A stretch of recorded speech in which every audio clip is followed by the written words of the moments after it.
different this is from ASAP. But again, this is a PPP model. Next.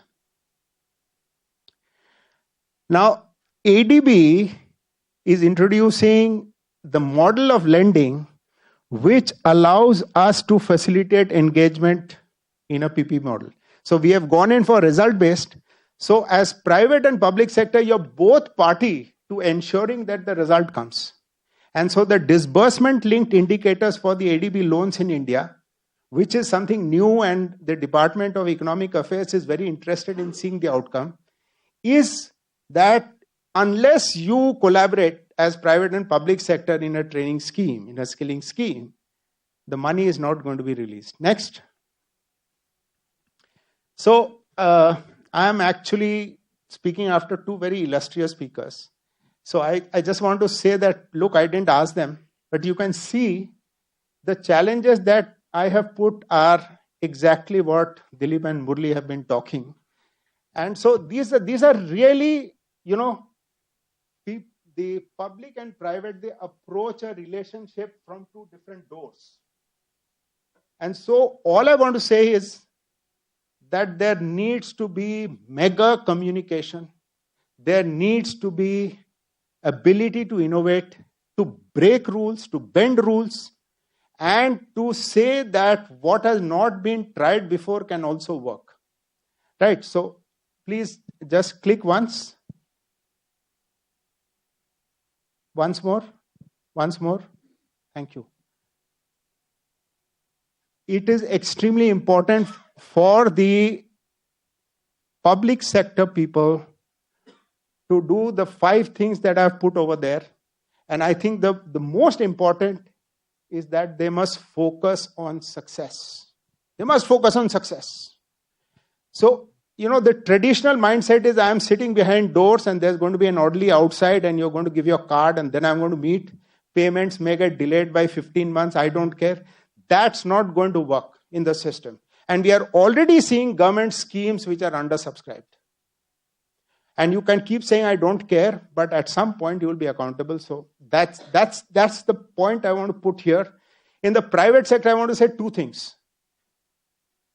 Where is the money? Why aren't people thinking of a 50 crore and 100 crore turnover? Everybody is on a 2.5 crore turnover. That is not going to work in this country.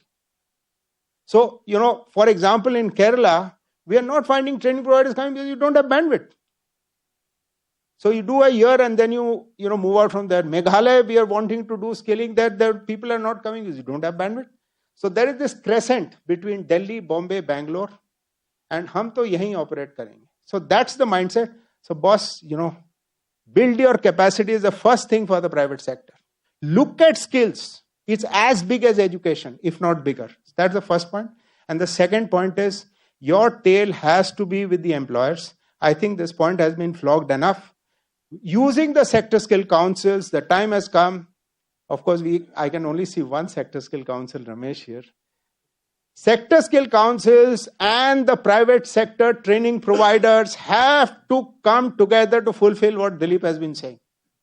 And that is, you have got to demonstrate to the government that you are able to absorb the people that you're training.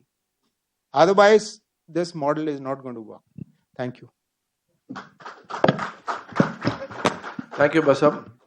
I think one question with Dilip, and also it's coming out clearly, is that who's going to pay for the training? Even the PPP model which he talked about, the total quantum of training fee will come down because something comes from the government.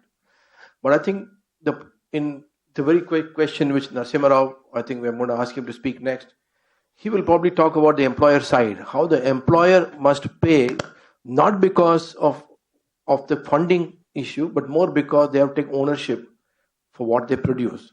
So Narasimha Rao. Yeah, co-panelists, ladies and gentlemen, good evening.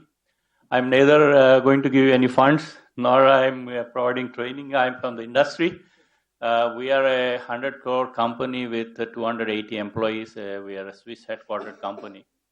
I would share with you one experience on, we adopted ITI Shirur, which is further up from our company, 10 kilometers. Our experience there because that's one of the PPP model, and what are the challenges I will share. And also we are now the Swiss companies in Pune. We have 22 factories. We are coming together to set up an institute which we'll call the Center of Excellence. We have two segments there. One is for manufacturing, which we are going to adopt the exactly Swiss model, a 4-year course with 2 years in the industry, 2 years in the school, 2 years in the industry. I'll talk about it a little later. First, let me show quickly our experience with this ITS Shirur.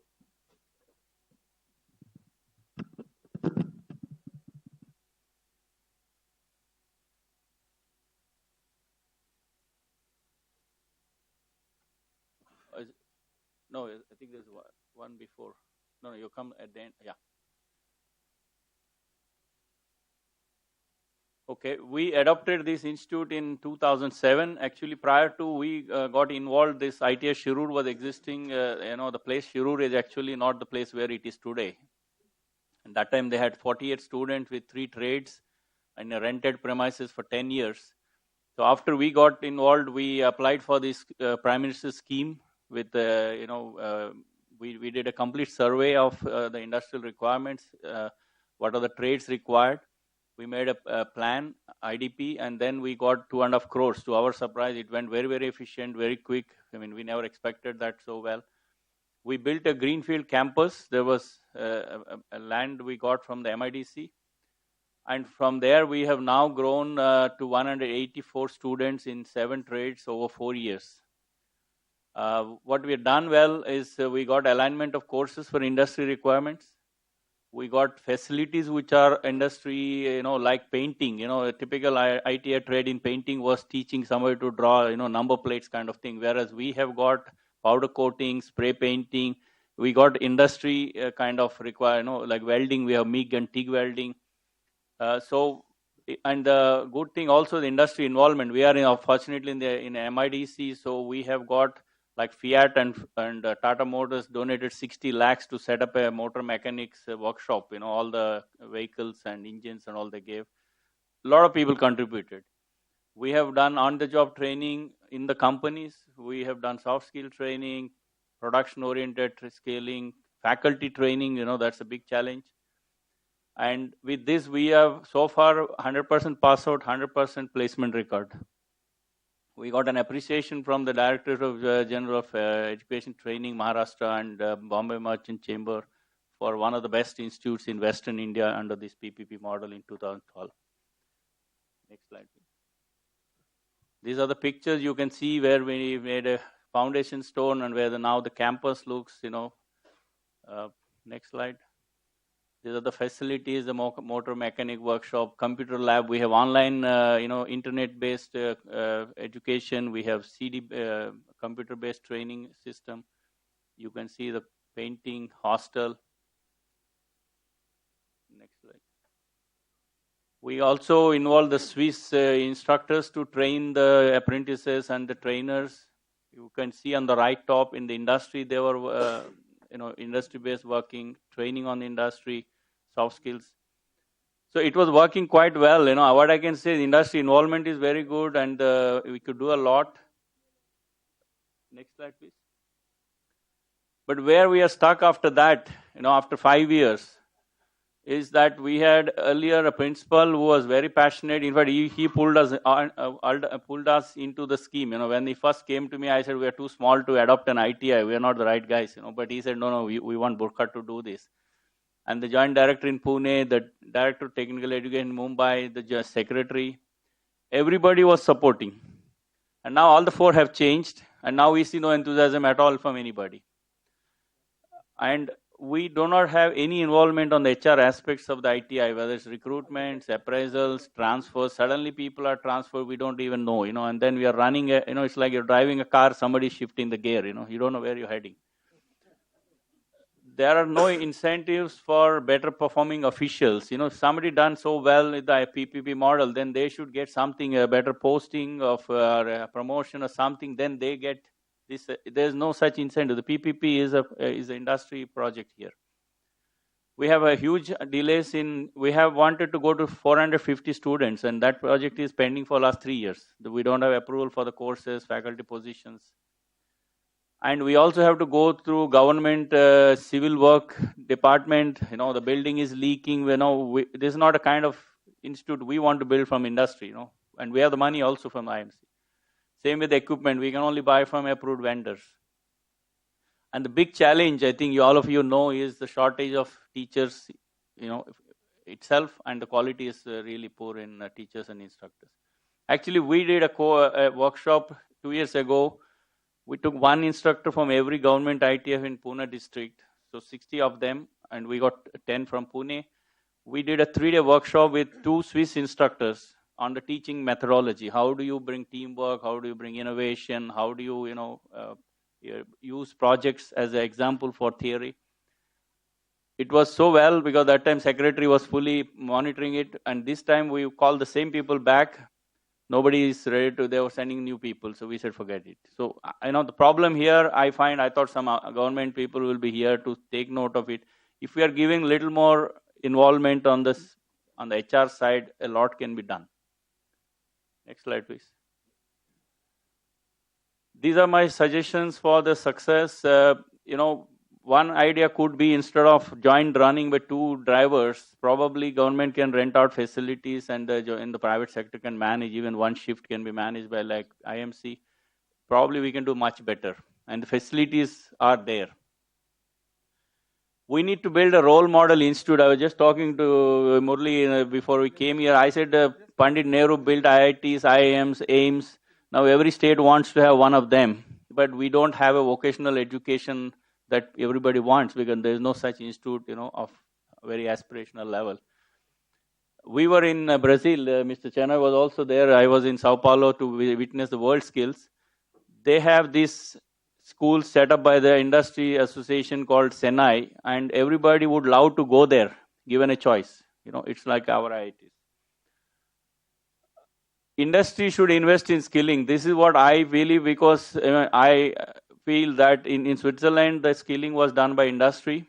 Then the government came much later with the standards and quality and all that. It's the same in Germany. I see the same in Brazil. The example I heard from the Swiss people is industry is like institute is like a factory.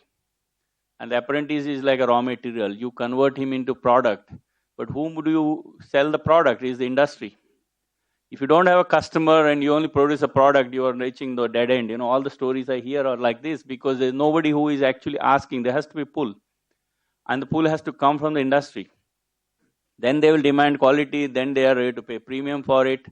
So one suggestion I have, and I gave to Mr. Chenoy already in June, this idea. I'm still passionate on this topic. Like we have cost of poor quality, we should somehow compute cost of poor skilling for the industry, and then use this to sell. Whether rework salvaging, rejections, cost of training, loss of business reputation, and more important, inability to move up the value chain. If we have to make India as not just make in India, but a nation of manufacturing excellence like Switzerland is, we have to move up the skill. When I went to Switzerland in 86, Swiss franc was 7.5 rupees. Today it is nearly 70. And still they are competitive. Another thing I want to suggest is the CSR should be allowed for apprentice training. The employee training is not covered, but this is something I'm not sure. If we are not recruiting, or whether we are recruiting fresh apprentices, the CSR should be allowed, so that this 2% money can be easily used for training. And this can be big pull. Other thing I want to share for the trainers, this thing we said about scalability, I saw something, next slide I show in the Brazil. I think in India we should look at that. Next slide. They have these trailers, workshops on trailers, and then they take it to various locations, and then they give the practical. So because assets in manufacturing is so costly, we should look at it. One trailer can serve 6 ITIs, 1 day a week. It can be a good idea. Thank you.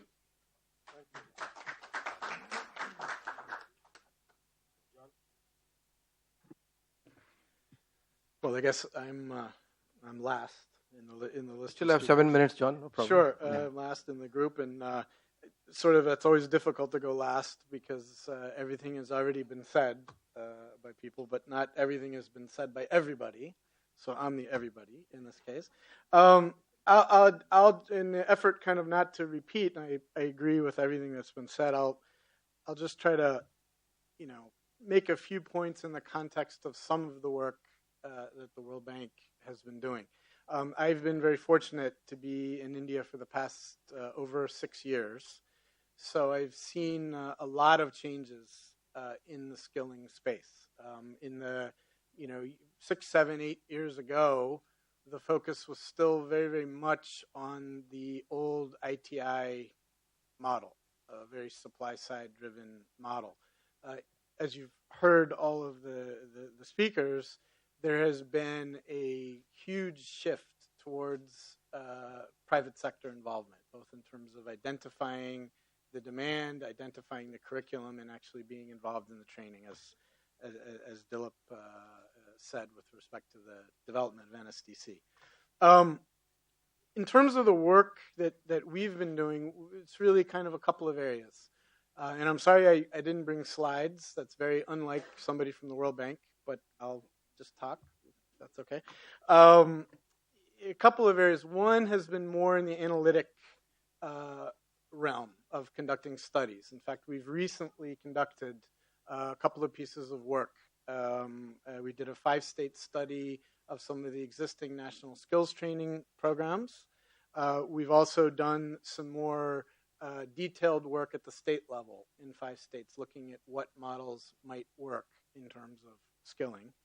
And then finally, we've done some sort of much farther removed analytic work where we're using the enterprise survey, which is a survey that the World Bank supports. It was actually just recently completed in India, and we went back and we surveyed firms that were in that conducted in that survey in the textile area and the automotive area to get a sort of a drill down of what is happening in these spaces. And just like to make a couple points on that, and then talk a little bit about what we've been doing. I think one of the big issues that we've discovered is that a lot of the training programs that were out there actually have positive effects. They have positive impacts both on the skills that are produced and on the wages that are eventually commanded by those that undertake the skilling. So there is some positive benefit that's out there. But that positive benefit comes with a lot of churning of individuals. These individuals don't necessarily stay in the same industries. They move around a lot, and they don't necessarily get jobs in the sectors for which they were trained. Right? So there's a sense in which the training is very general and maybe less sector specific. Second area that we found was that many of the training programs, and there are like 17 different ministries that had been conducting skill training, they are often gravitating to the extent that they use a PPP model, they're using the same training providers. They're using the same kind of models. So you end up, when you interview, when you go and you ask even a training provider, well, have you provided a skills training program under such and such program? Many times they don't even know. They say, yeah, it's some government program we're supporting through training, right? Now, part of that has to do with the profitability model that has to be followed. But also there's a sense of, I would say, more than a small degree of overlap in how training is conducted. And that's something that comes out of the research. A third point on this, which was kind of revealed from these subsector studies that we've been looking at, and the two that I just highlighted was the automotive sector, which is a little more, not the big car manufacturing, but automotive parts, which is a little more capital intensive, perhaps a little more skill intensive, and then textile, which is more labor intensive. And what we really found was that a lot of the firms, particularly small firms, have a very difficult time in articulating what skills they're looking for. What do they really need? What do you mean by skills? Do you mean precise technical skills? Do you mean more basic literacy and numeracy that allows you to be trained? What exactly are you referring to? So one of the points that comes out is to be a little careful about defining what kinds of skills we're talking about for what kinds of populations. And that played itself out in the sense that we really think there's kind of two different questions. One question you could ask is, well, am I having trouble getting skilled workers, period? And usually the answer to that question is yes. Of course I would, as an employer, I would like more skilled workers. But if you ask the question, can I get skilled workers? Am I having trouble getting them at wages that I'm willing to pay? That's a very different question, right? It's a very different question. And the answer oftentimes is no. I'm not having problems because the structure of some of the industries, particularly very small firms in very, very, very competitive circumstances, they really are in kind of a low productivity equilibrium situation. Low wage, low productivity. They have factored in the idea of high turnover. So therefore, for them, it's really not a good proposition to say, I want to invest in a lot of training. I can train a worker sort of on the shop floor with a more experienced person for 2 days, and we're ready to go. So the proposition of training is more challenging. So I think there is a role when we talk about training. I mean, clearly it is the case that we need a very, very close partnership between industries and government to take this forward. There is in some sense, market failure for training, particularly at low skill settings. So that there is definitely a role. I'll just conclude by saying that what we are working toward, or the kind of model that we are kind of thinking more about, is almost a framework of steps for skills, which start out really almost at the beginning of the life cycle. I mean, it really kind of starts out with nutrition, making sure that they're good learners who are ready to get formal education, because those individuals are the ones who are most trainable, right, as you move forward. So if you think about it, so how do we enhance productivity? That's a degree that we're kind of moving in. And I know there was a colleague that said 10 is the new 8, in the sense that 8th pass is really no longer sufficient for almost any job. Almost all the employers we interviewed aren't even considering such people. So really we're looking at higher level cognitive skills, and that needs to be featured into the training that we undertake. Last point I'll make, we as the World Bank, we're engaging with the new Ministry of Skills in a number of areas, and we're looking at trying to support the National Skills Mission in different ways.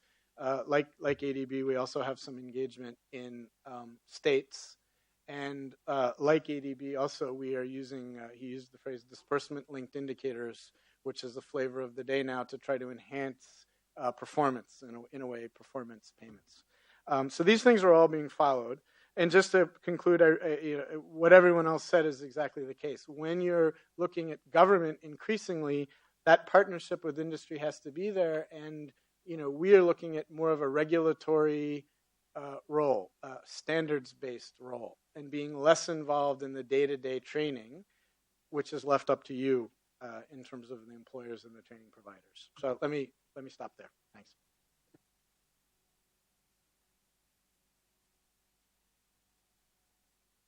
"25 minutes we have, so we'll have questions. I think that's what I promised. Who'd like to go first? Yes, sir. Sir. Can you make it brief, because we want more questions from the audience? One question per person, brief question, please. Yeah, maybe I have two questions, but I'll take it after one. Yeah. One is related with the Sector Skill Council, which is there happening. We have been into 2 Sector Skill Council, ASDC and others also.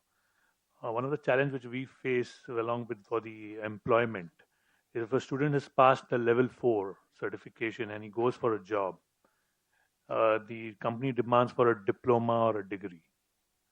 So if an SSC pass, if he goes for a level 4 certification, which is I think so the supervisory skill, doesn't get a job.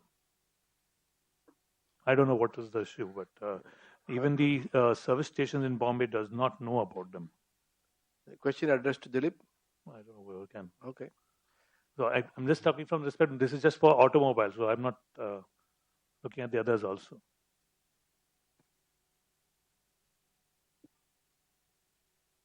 Yeah, so the actual level 4 is a diploma level because level 7 is graduate. But the problem is the NSQF has been announced by the government, right? And we are populating it. It's just, NSQF has just been populated. I think we have to go out and educate people. That level 4 is diploma and level 5 is advanced diploma. Actually, level 5 and 6 and 7 will actually, when they come in, then the equivalence will be there. So I think we have to, there's a huge program of education that needs to be done. Excuse me, sir. Yeah. So I am from state of Telangana, newly formed, and from three-tied cities, that is Warangal district, where is NIT is there. And as per your NSDC analysis, there is a demand for more than lakh skilled people. But still now, there is no skill center. So we are coming forward to set up a skill center. So what kind of support we are going to get from the NSDC and what kind of guidance we are going to get it. And one more thing is, in Telangana state, after 10 plus, there is no fee charge. Everything is sponsored by government for regular courses. But when coming to skill, and what is the point of, who is going to pay the fees? Because there, the state is different. Students are not going to pay any kind of fees. So how we can interact I think with the first part of the question about what NSDC can do for you, we'll take it offline. Yeah. But the topic is on PPP. We can take it offline. But I think the second question is who's going to pay the fee when the government sets a norm for the other courses at zero cost, which is free training. That's a good question. I think that's the question any of you would like to answer. I want to answer that question. This is a question which a lot of training providers throw at NSDC. And there are government schools and public schools. Both give CBSE exam. Both train the same people.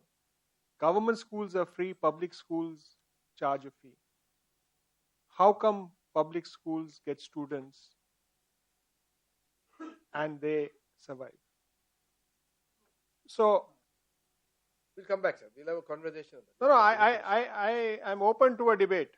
I am absolutely open to a debate on this. In Gadchiroli, side by side, there is a training organization. Gadchiroli, by the way, is a Naxal-infected area, if you don't know. There are private sector training organizations, some sitting in the same line as you are, who have a waiting list. People are willing to pay. And there are government-funded training institutions which are offering the same thing for free that nobody is willing to go into. So if training providers create a brand equity, and if you go and actually train according to the needs of the employer and service the needs of the employer, right, you can actually get people to pay for it because they are interested in a job at the end of it. So you have to see, the challenge is that you have to identify what is the aspirational job and wage level that a person wants to get and identify the person who's willing to give him that job and that wage and train to that. The problem is that the model that we follow is we hope to train people according to the standards we believe that we are setting and then put them out in the market and hold a job fair. And when no one wants to employ them, then the next batch doesn't want to pay your fees. So if we change our own model in the private sector training institution, and the losses and QPs are only an indicator for you to this is what the standard that you're doing. You've been seeing the World Skills winners being facilitated. Each person there has got a 65,000 to a 70,000 rupee job offer, including the bricklayer, a month.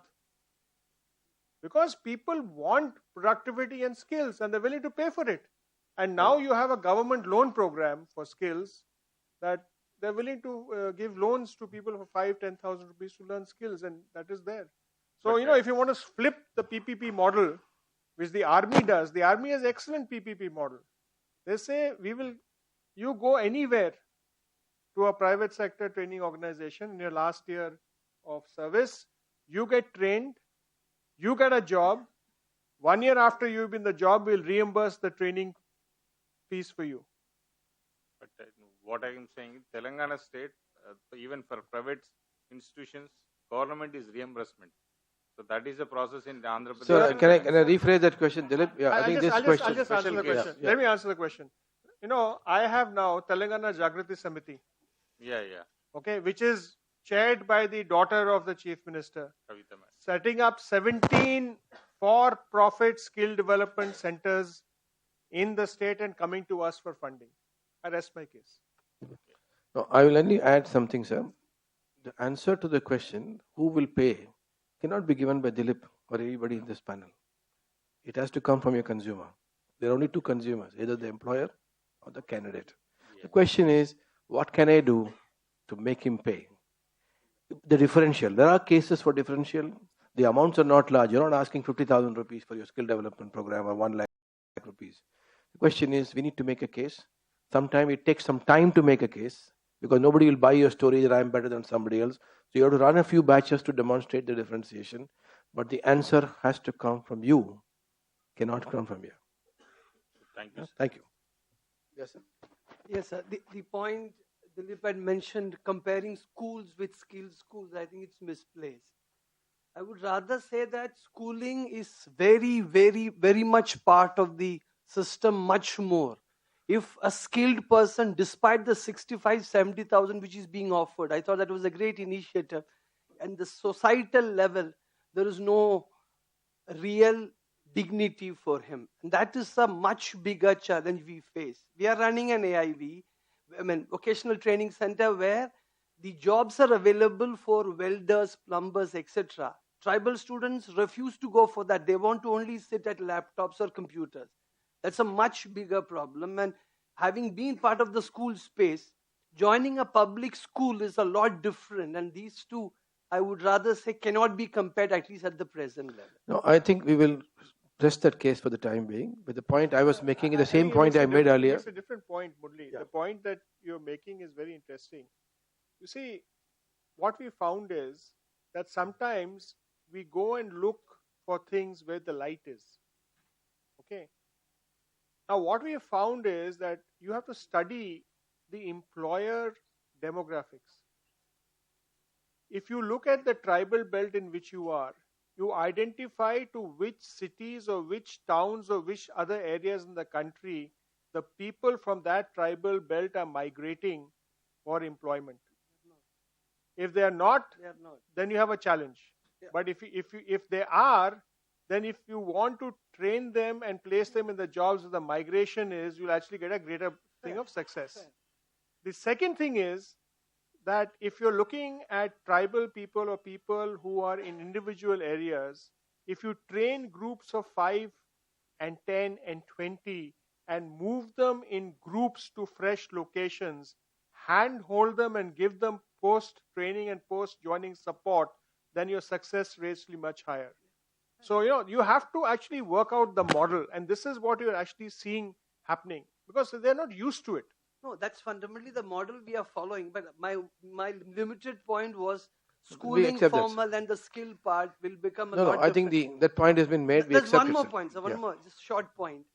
Despite training them very well, still, even the best of industry is not prepared to pay them the kind of money they at least reasonably look for, stating that we are in a low-cost model, we won't get, whether it's McDonald's or Coca-Cola. You would have read the Outlook article yourself, wherein they are saying, buddy, we are here because India is low cost. We do not want to pay this much money to the trained worker. That's a challenge which we face on a very regular basis. They start off with some money and after that, they are not able to sustain that. Sir, I think the answer to this question is the same. 2 points. One, we run an employer paid model where employer, I told you, pays for recruiting fee and a training fee, 100%. No subsidy. The point is, it takes a longer time. It has taken 18 months to close one customer. We have made some 12 presentations across the board. But the point is, do we have sustainability capability to wait that long? Right? And how much is going to be the cost of acquiring such a customer? So I think there is no answers which we can find in the panel. This is what I'm trying to tell you. If you are a businessman, the first thing you realize what works and what doesn't work is contextual, is based on what you want to do. And what anybody, which I'm asking in this panel is, how can we support such an entrepreneur like you? You have a problem. You want to do something good for society. You're taking a lot of initiative. You're struggling to make the ends meet. What can the government can do? What can be the facilitator role they can do? For example, one of the ideas we discussed was wage incentive. What's the problem? SMEs are the biggest employer. Large employers are not the employers, and we waste a lot of time chasing them. If you go to SMEs, like what John said earlier, they cannot articulate what they want, and what you produce, they can't assess. So unless we find a solution, and we have launched a product only for SMEs, only to address this problem, we recruit for them. That means I write the job description, I do the assessment, I do everything for him, and finally deliver it to him. He's willing to pay a fee. Please understand, he's willing to pay a fee, but he wants that to be done. So each of the segment, you choose a segment you want to be in. You need to play a long haul. There's no shortcut to this business, and you need to have deep pockets. Lighter note, don't believe what you read in magazines, because Cafe Coffee Day, if you ask the NSDC training providers you talk to Ajivika, they won an award for employing the most people from Ajivika. So saying that they don't employ trained people, and as they were quoted in that particular article. No, it's a premium. They're not willing to pay. No. Please understand. Yeah, I'm just saying. Please understand. I'm actually making a very important point here. You'll take 3 or 4 cycles, because what happens is a distrust. Because there are many fly-by-night operators who've gone to the same companies and said that we're producing trained people. So if you see the same survey that the World Bank and John talked about, you found that the people who were skilled by a particular training ecosystem, after 6 months, their wage increases was 27 to 30% higher than the other systems. So industry takes a time to actually understand and get okay with this thing. And that is what Murali is saying. It takes time and it costs time. Who's going to actually enable that to happen? That's the thing. Another thing which we did interestingly for our customer, we developed a productivity measurement model, which means that there is a model, what is called total cost of employment. We created a model and showed the employer that they saved money on an annual basis overall, despite paying a higher salary through productivity. So you have to demonstrate, we need to put more work. Let's go to the next question, please. Yeah, thank you. Back to you. All right. Anybody else before I take on this question? Anybody else? Because you got another 10 minutes to go. Okay, sir. Now, this is a typical question not related with NSGC and all the sectors, which Mr. Rao and everybody's facing, at least at the ITI level. In fact, we also adopted 3 ITIs, and what he's gone through now, or whatever his experience is now, we've already experienced it. Just to mention, Mr. Rao, Mr. Bhutange is back in the seat, and he's announced COE back, just to give you information. The point is, if in this type of circumstances which happens, where the government retracts and the state government don't help, like it happened to our ITIs, which we were really passionate about, and we were doing a lot of good work there. Or in this case, like where payment delay is like for 15 days or 15 months or whatever it is. What is the solution about it? Actually, how does a training provider like us, or a company like us also, we have been doing that work like Mr. Rao is doing. How do we go ahead with it? Like today, telling me frankly, entire CI, I've been a part of the CI's Western Skills subcommittee also. We are just blank what to do. About payment system?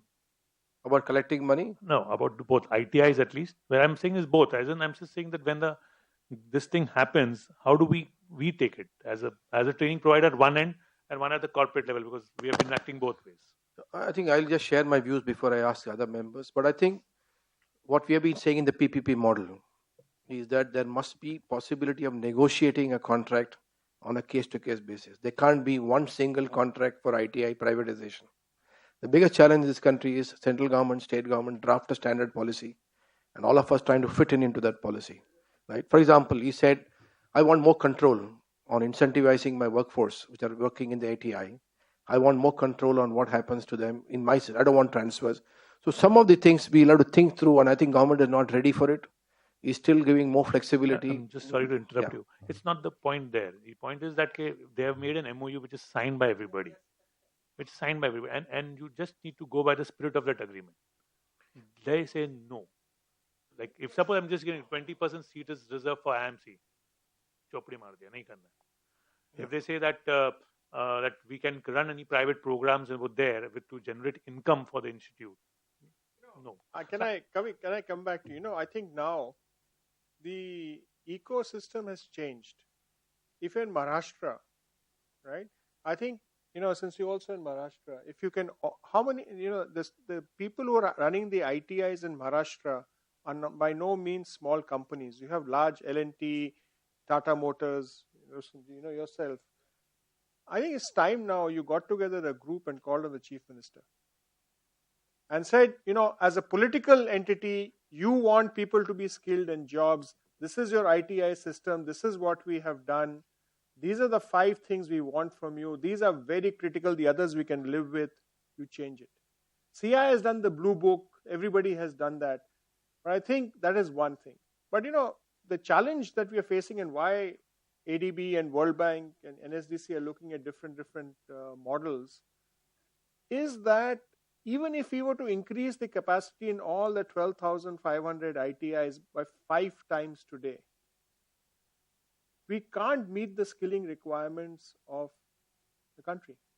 And the second thing is, both ADB and World Bank have actually talked about this outcome-based approach.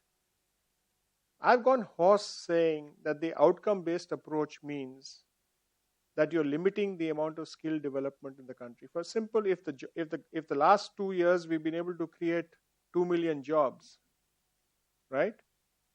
And if you say that we're only going to give money to people who get 70% placement, that means the total training capacity in the country can only be 2.6 million. That means those people who are not in school and not in education, right, are going to be left out. So there are 3 types of people. There are people in school and in college. There are people at work and people out of school and out of college, out of work. 3 PPP models for this have to be different. If the government and if everybody is going to insist on 70% placement, right? And I think you missed Murli's slide that is saying that we won't enter a person into school and college unless he's assured of a job after he goes out there. That means I've gone through school, I've gone through college, I've dropped out of school, I've dropped out of college, I've got no avenue open to me. But just because no one can assure me 70% placement, I'm deprived of going through a skill training program. And this is something which whatever you want to call him, regulator or anybody is thinking through. You are severely then, you are constraining the number of training, and I'm very surprised because when the apprenticeship bill was being debated with industry, everybody wanted a mandatory placement clause in the apprenticeship bill. If you could not put it in the apprenticeship bill, right, which is much more liable to get you a job, then how can you say that we will only accredit those training providers who have 80% pass rate, 70% placement, and all of that? It can't happen. That's in almost all PPP, sir. For us, it's 75. It's 70. So that's precisely what I'm saying. That's we are. You can't because you're being unrealistic. Then we are having professional training organizations. We're having professional job creations.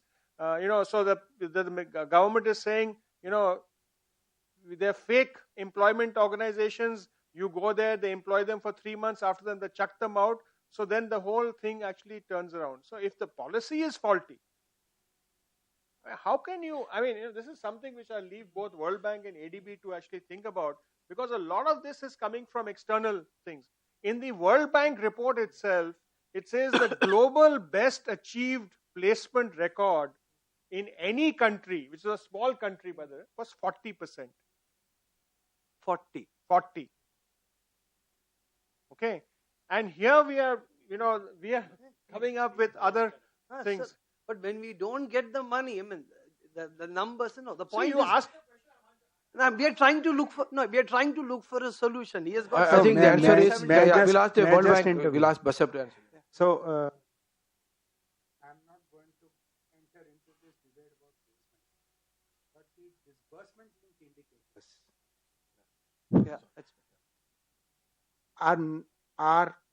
it is up to us what we put as disbursement link.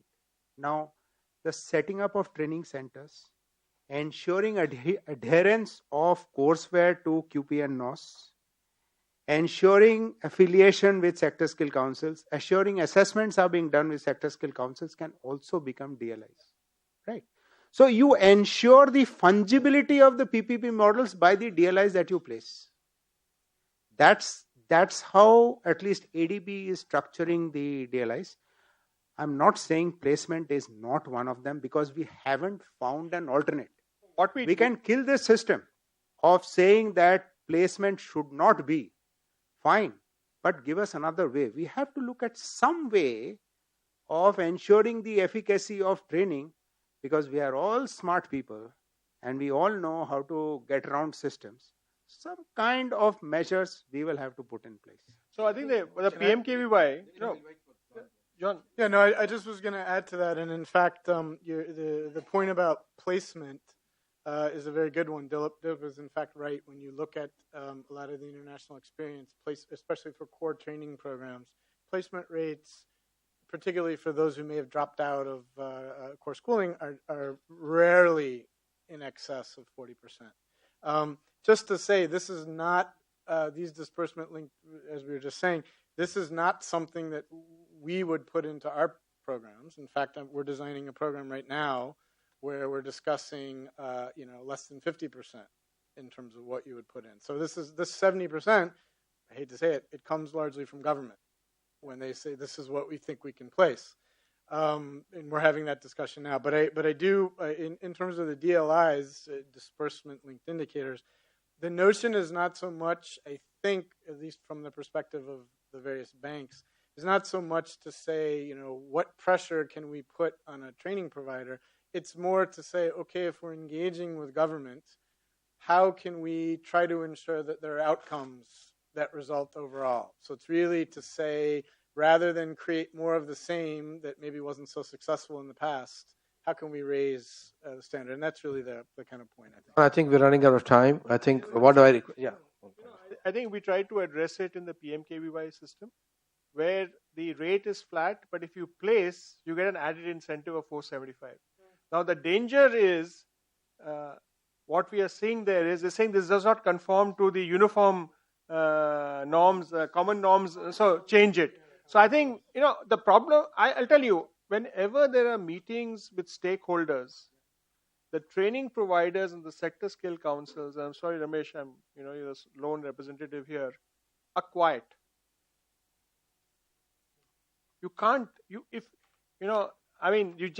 have to articulate your views and go to town about it. Otherwise, you will be hit as non-delivering, non-performing, and the whole ecosystem will get vitiated. You have to be clear. And therefore, if you have to take the ITIs, whether FICCI does it or whether everybody goes, you go and meet the Chief Minister of State, state by state. We are here to help you with your ITIs, but if you put these rings around us, we can't do it. Okay, thank you so much. Thank you so much for your patience, and we can have an outside meeting. Thank you.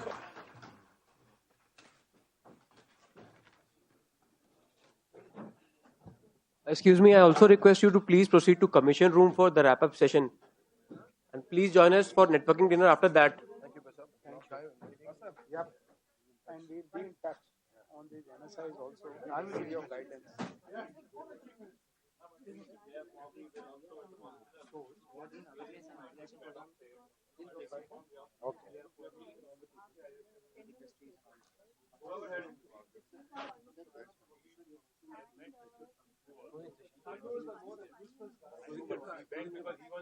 No, I'm not giving. I don't even know what's there.